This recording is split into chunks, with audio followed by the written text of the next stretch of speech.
उसी कथा प्रसंग पर चलेंगे जहां पर कथा को कल विश्राम दिया गया था। प्रभु श्री राम बड़े ही कृपालु दयालु, भगवान ने कृपा करके देवी अहिल्या जी का उद्धार किया। उसी समय गौतम ऋषि आए और अहिल्या जी को अपने साथ अपने धाम लेकर के जाते हैं। गौतम सिधारो ग्रह गौनो सो लिवाए के, जैसे गौने की बहु पवित्र पावन होती है, उसी तरह भगवान के चरण धूलि स्पर्श पाते ही, प्रभु का दर्शन करते ही अहिल्या जी परम पवित्र हो गई, पावन हो गई। और गौतम ऋषि आए और लेकर के चले गए। भगवान को एक बात का बड़ा कष्ट था कि मैंने अहिल्या जी के ऊपर अपने चरण की धूलि डाली है। वो संत की पत्नी है, मेरे लिए पूज्य है, वंदनीय है। इसका राघव को बड़ा दुख था। इसलिए भगवान गंगा जी के किनारे पर पहुंचे और गंगा में स्नान करते हैं। ब्राह्मणों को नाना प्रकार का दान देते हैं और मानो गंगा के जल को अपने सिर पर रख करके बता रहे हैं, ये गंगा जो मेरे चरणों से निकली है, इसे भी अपने सिर पर मैं रख रहा हूं। और ये जो पवित्र पावन सबको बनाने वाली है, ऐसा भगवान के अंदर भाव आया। अब प्रभु ने गंगा में स्नान किया। देखिए कितनी बड़ी कृपा, जिसको कोई नहीं चाहता है उसको हमारे प्रभु श्री राम जी चाहते हैं। अहिल्या जी को कोई नहीं चाहता था, परिवार के लोगों ने तो छोड़ ही दिया, यहाँ तक कि पशु पक्षी जीव जंतु पेड़ पौधे भी अहिल्या जी को छोड़ करके चले गए थे। जिसका कोई नहीं होता है उसके हमारे रघुनाथ जी होते हैं।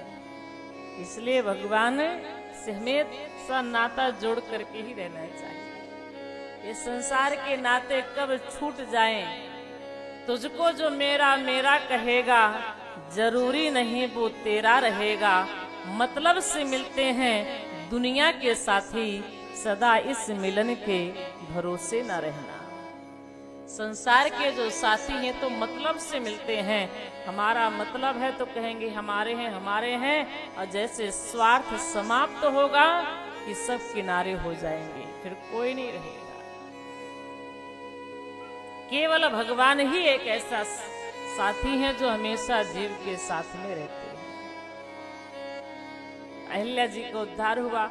और अगर गहराई से देखा जाए तो अहिल्या जी कौन है, गौतम ऋषि कौन है, इसको आध्यात्मिक दृष्टि से देखा जाए तो अहिल्या जी केवल बाहर नहीं है, हमारे अंदर है। हमारी जो बुद्धि है वही अहिल्या है, हमारा जो विवेक है वही गौतम ऋषि है। बुद्धि का धर्म ये है, कर्तव्य ये है कि हमेशा बुद्धि विवेक की शरण में रहे। बुद्धि जब विवेक की शरण में रहती है, विवेक के अनुकूल रहती है, तो बुद्धि हमेशा चेतन रहती है, हमेशा जो है वह जागृत अवस्था में रहती है।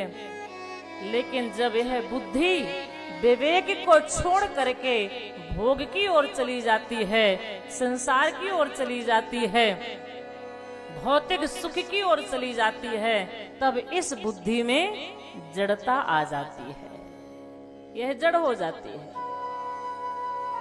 अहिल्या जी जब तक गौतम की सेवा करती हैं तब तक चैतन्य थी, और जैसे इंद्र की सेवा को स्वीकार किया तो उनमें जड़ता आ गई। इंद्र भोग का प्रतीक है।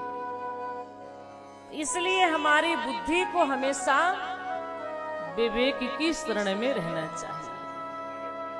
विवेक के माध्यम से ही बुद्धि को संचालित होना चाहिए, संसार का कार्य करना चाहिए। बुद्धि में विवेक नहीं है तो हम कोई भी कार्य में सफल नहीं हो सकते हैं, हमारी बुद्धि तो जड़ हो जाएगी। ये हमारे शास्त्र हम आपको शिक्षा दे रहे हैं कि बुद्धि विवेक की शरण में रहते हुए ही समाज का संसार का कार्य करें। और जैसे इसमें जड़ता आई,